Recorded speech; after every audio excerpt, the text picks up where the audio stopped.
What's going on, everybody? Welcome back, and today we're going to be talking about a pretty fun ride at SeaWorld San Antonio, Texas. If you're new to the channel and you like the content, I encourage you to hit the subscribe button, turn on notifications. If you want to see more content, I stream pretty much every day on Trovo, so head over there. The link is in the description. Drop me a follow, say what's up. And if you want to help support the channel, you can smash the like button.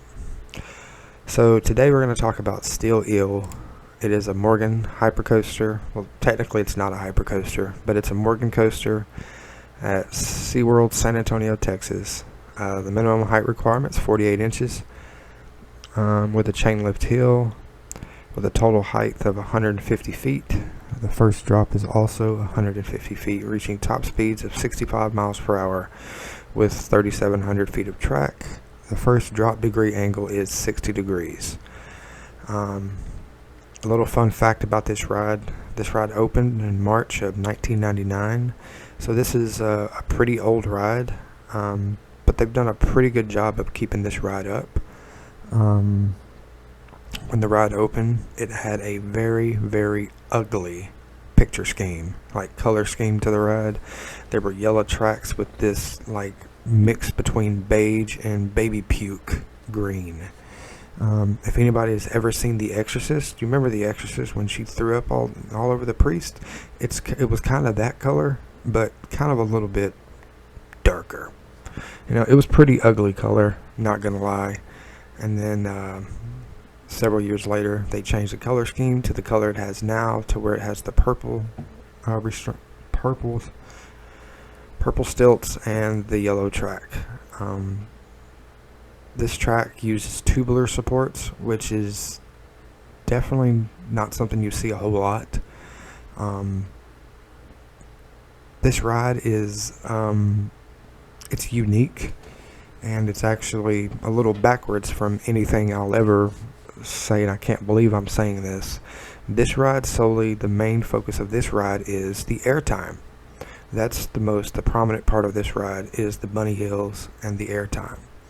The mid-course break isn't actually that bad. You get kind of like a turn towards after the mid-course break going down to the right that it almost feels like a part of a helix because of the speed.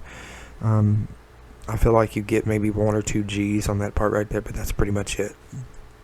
This ride here, like I said, I can't believe I'm going to say this. This ride here is a front seat ride. Let me explain to you why it's a front seat ride. The ride's most prominent trait is the airtime, but it's not ejector airtime, it's floater. And you take the first drop, you don't really get that much airtime at all. But as soon as you hit that first bunny hill, you are legit out of your seat. And if you're sitting in the front, you pretty much stay out of your seat until you get to the next bunny hill, and then the floater airtime starts again until you hit the next bunny hill. Then you get more floater, and then you hit the mid-course break. You do the little right bank turn that I was telling you about, and then you do like 3 more bunny hills, and each time you're in a bunny hill, you are legit out of your seat. That's what makes this ride so much fun. It's not that tall, but man, this ride is fun. This is a great ride in the front. Let's talk about the backseat rides. Now, anybody that's been watching my reviews of rides and that knows me at all knows that I love backseat rides because the airtime and intensity is always more in the back. On this ride, it doesn't apply. Yes, the airtime is better in the back than it is in the front. That's always a given thing. But this ride is a little different because you're sacrificing airtime for pain.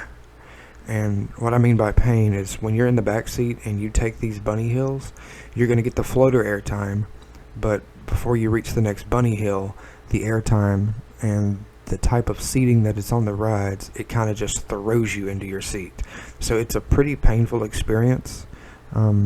Not really painful for someone like me because we kind of brace ourselves prior.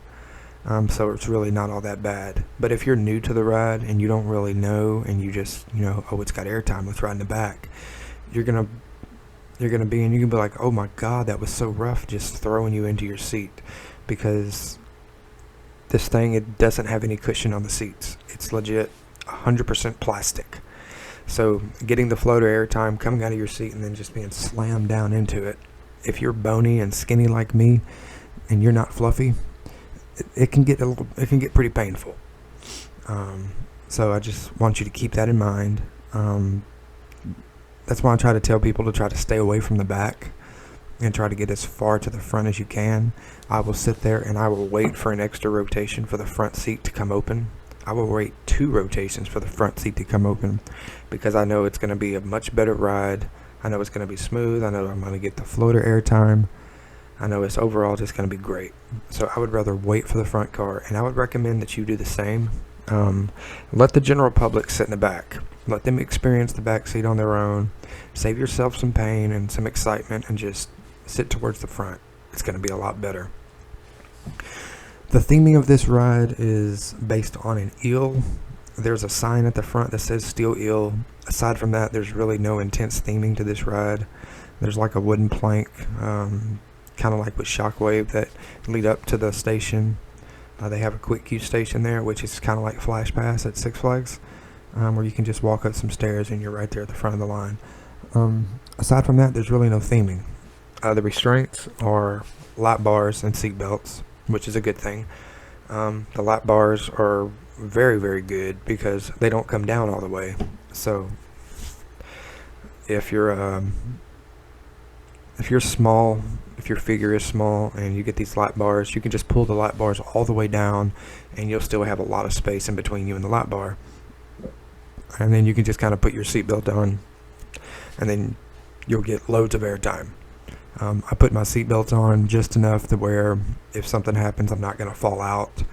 I put the lap bar down all the way, and there's still like a good distance between. I could fit me, my son, in the same seat, him in my lap, pull the lap bar down, and it still wouldn't come over top of him.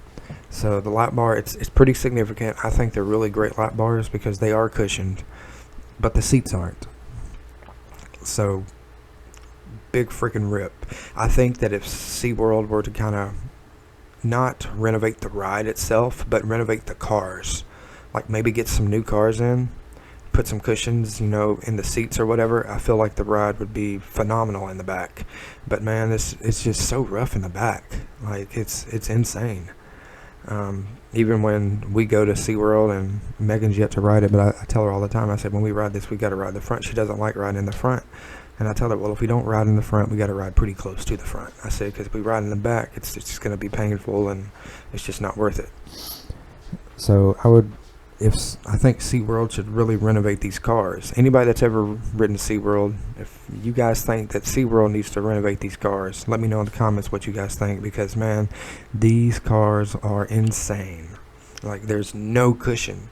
It's like sitting on a concrete slab, somebody picking you up and then dropping you on the slab. That's pretty much the legitimate reason of why I would not recommend riding this thing in the back. The floater airtime is incredible. Don't get me wrong. The airtime is incredible. But depending on who you are, if you're willing to put yourself through a little bit of pain for airtime like I am, then go for it, But aside from that, front seat ride for sure. The layout's pretty good. Like I said, it's solely based on a bunch of bunny hills, which isn't all that bad. The mid-course brake, it's not like Titan or anything. It just kind of just meanders there, and then you go in. If I had to rate this ride based solely on experience, I haven't rode it since last year because we haven't made a trip to San Antonio. We were supposed to take one in April, but there's a pretty good chance that that's going to get canceled due to personal issues. We may not end up going to San Antonio until probably after our vacation trip, or that might end up being our vacation trip. We really just don't know. But the ride layout, the restraints, the seating, and the airtime is something that really, really speaks out the most to me is the floater airtime throughout the ride. It's pretty consistent. So that's great for a roller coaster, especially for a Morgan roller coaster that is pretty mediocre, and especially for something that's been there since 1999. The smoothness of this ride is pretty incredible. The fact that this thing has been there for over 20 years and it's still pretty damn smooth. So it's not a rough ride in the middle or in the back. It's just the airtime hills that get you in the back. But if I had to rate this ride, I would probably rate it a solid 7 out of 10. Because like I said, man, the airtime they're pretty consistent with the airtime. It's the bunny hills, and in the front it's insane. And I've ridden this thing multiple times because the airtime coming out of my seat and staying out of there, it's great. It's a great ride, and if you're going to SeaWorld San Antonio, you would be missing out if you didn't ride this thing, because it is just too much fun. So yeah, man, that's going to do it for this one, and we will catch you guys in the next one. Peace.